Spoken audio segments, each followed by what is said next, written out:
Alors, on a fait le troisième document. On a comme titre Maroc, baisse du taux de la réserve monétaire et maintien du taux directeur. Donc, je ne sais pas si vous avez lu le document ou non. Donc, en septembre 2019, le Conseil de Banque Maghreb a jugé que le niveau actuel du taux directeur de 2,25% reste approprié et au lieu de le réduire, il a préféré, c'est-à-dire Banque Maghreb, ou bien le Conseil de Banque Maghreb, il a préféré baisser le taux de la réserve monétaire obligatoire de 4% à 2%.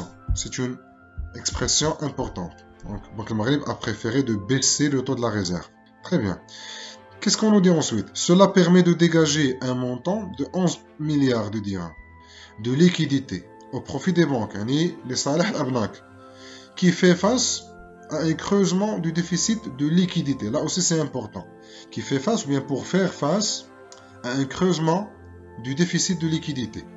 Au niveau des interventions sur le marché monétaire, un montant de 75,8 milliards de dirhams a été injecté dans 4,5 milliards de dirhams via une opération de swap de change. Donc là aussi, c'est important. On nous demande d'abord de caractériser le marché monétaire avant l'intervention de la Banque centrale. C'est ça la première question. Là, je vous donne des propositions. À votre avis, laquelle est correcte? Avant l'intervention de la Banque centrale, quand le marché monétaire en situation de sous-liquidité, ou est-ce que le marché monétaire en équilibre de liquidité, ou est-ce que le marché monétaire en situation de surliquidité? De sous-liquidité. En situation de sous-liquidité, c'est ça?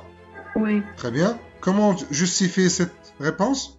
Attends, un indice, le taux de la réserve pour permettre aux banques de faire face à un creusement du déficit de liquidité. Ça veut dire quoi un creusement du déficit de liquidité? Une insuffisance d'argent.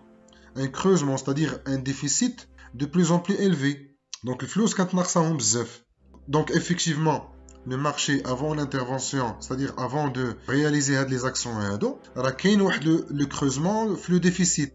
Alors, la question 2, on a relevé deux actions de la politique monétaire. Avant de voir les propositions, le document. Quelles sont les actions de la Maghreb? La baisse du taux de la réserve monétaire obligatoire. C'est ça, donc elle dit la première action. Elle a baissé le taux de la réserve monétaire obligatoire. Très bien. Donc ça, le taux de la réserve. Elle dit l'action dernière, Injection de la liquidité à travers les swaps de change. Donc une injection de liquidité à travers les swaps de change. Oui, donc les deux bonnes réponses.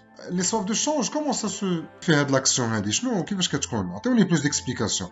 Comment on peut injecter de l'argent ou bien de la liquidité à travers les swaps de change? Qu'est-ce qu'elle fait la Banque centrale? La Banque centrale achète les devises en contrepartie du dirham. Très bien, tu as raison. Oui. Donc la Banque centrale achète les devises auprès des banques commerciales. Je ne sais pas si les devises, bien sûr, le dirham. Absolument. C'est ça la bonne réponse. Je vois la question suivante. Alors, dans la question 3, Grunna précise la nature de la politique monétaire mise en œuvre. Donc, on a les actions, que ce soit le taux de la réserve monétaire, que ce soit elle a injecté de l'argent grâce au swap de change. Quelle est la nature de cette politique ici? C'est une politique monétaire de relance et c'est une politique monétaire de rigueur. Donc, qu'est-ce que vous pensez, vous? De relance. Oui, exactement. Donc, quand on la baisse le taux de la réserve monétaire, c'est une politique monétaire de relance. Quand on fait les swaps de change, l'achat des devises en contrepartie du dirham, c'est une politique monétaire de relance.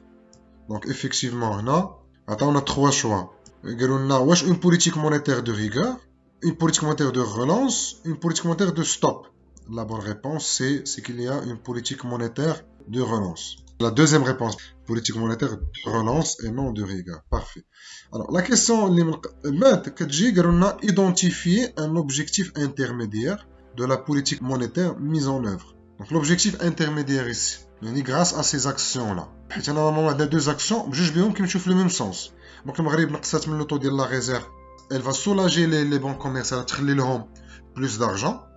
Que ce soit avec la deuxième, les devises, le dirham. Donc, on a le premier objectif intermédiaire suite à ces deux actions-là. L'injection de la liquidité. Absolument. Donc, le Maghreb, qu'est-ce qu'il fait? Donc, l'objectif intermédiaire ici, c'est d'injecter la liquidité bancaire. Elle permet aux banques commerciales de garder plus de liquidité. Parfait. Donc, nous connaissons la ponction de liquidité. Parce qu'on a la banque centrale, la réserve obligatoire, ماشي كتحيد les banques plus d'argent. لا، بالعكس، تخلي لهم فلوس، ما كتحيدهمش une grande part. Et nous connaissons également la baisse du taux d'inflation ou la lutte contre l'inflation. Ce sont des objectifs finaux. On a les objectifs, un objectif intermédiaire, mais on a un objectif final. La lutte contre l'inflation ou la lutte contre le chômage, l'objectif final. Oui, vous avez raison. Alors là, vous avez une dernière question, la question 5. On vous demande de compléter le schéma suivant en vue d'expliquer les effets de l'injection de liquidité à travers les opérations de swap de change. Donc étape 1, étape 2, étape 3, étape 4. Donc ici, qu'est-ce qu'on nous a dit? Bon, la Banque centrale a injecté la liquidité grâce au swap de change. Donc, achat des bons de trésor, achat des devises contre le dirham, ou bien vente des devises contre le dirham. La première étape. Achat des devises. Voilà, la voici. Alors, Banque Maghreb, elle achète les devises contre le dirham. Ok. Ensuite, la deuxième étape. Qu'est-ce que cela va entraîner? Wesh un encouragement des crédits, wesh un découragement des crédits, ou bien une hausse des taux d'intérêt? Une seule réponse est correcte. Encourager les crédits.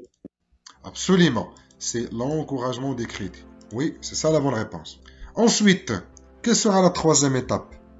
Si la Banque centrale cherche à encourager la distribution des crédits, l'étape suivante sera quoi? Une baisse des investissements, une baisse de la consommation, ou une hausse de la consommation. Je vais l'étape suivante à votre avis. Hausse de la consommation. La hausse de la consommation, oui, vous avez raison. Donc si l'achat des devises contre le dirham permet d'encourager la distribution des crédits par les banques, certainement cette distribution des crédits va stimuler la consommation des ménages. Et donc c'est la bonne réponse. Dans la dernière étape, l'étape 4. Donc si on a une hausse de la consommation, c'est-à-dire que la demande augmente finalement. L'étape 4, quel sera l'objectif final à réaliser? Wesh lutter contre le chômage, wesh lutter contre l'inflation, ou lutter contre le déficit commercial? Lutter contre le chômage. Oui, normalement. Qu'est-ce que vous en pensez les autres? Vous êtes d'accord avec cet objectif? Oui. Oui, absolument. Si la consommation augmente, certainement, c'est l'objectif final, c'est pour lutter contre le chômage. Absolument. C'est ça, donc, quand vous voyez l'enchaînement logique. C'est l'exercice numéro 3.